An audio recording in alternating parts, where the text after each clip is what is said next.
On Sunday, 8 of us are going to be getting in Canada 1, which is a canoe, a voyageur canoe, and we're going to be paddling down the Thames. I never thought I would do that, to fete the Queen on her Diamond Jubilee. We're delighted to be here. It's a bit apprehensive, if I say so myself, given the number of ways that you could very publicly make a fool of yourself.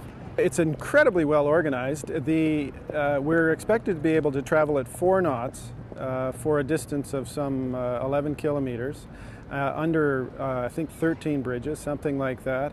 And I think probably the most difficult thing along the way will be keeping in the ranks.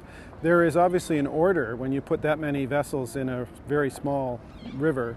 The boat is a 26-foot, 8.23 meter canot du Nord, which is a classic voyageur canoe. They were originally made out of birch bark, turned up ends. And in original configuration, it would have carried about a ton of gear with 6 voyageurs.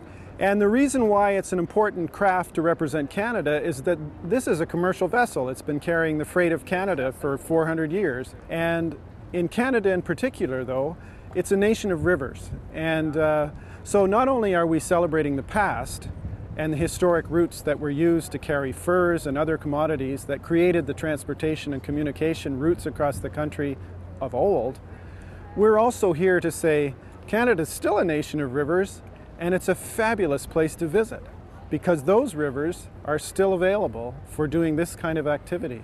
If the Queen fancied to go on the boat, we would be delighted to invite her in. We'd rearrange the crew, we'd put a toque on her head. Oh, maybe not that part, but in she would get, I would hope, and she'd join the crew and paddle along with us because we know she's been supporting us from a distance for a long, long time, 60 years.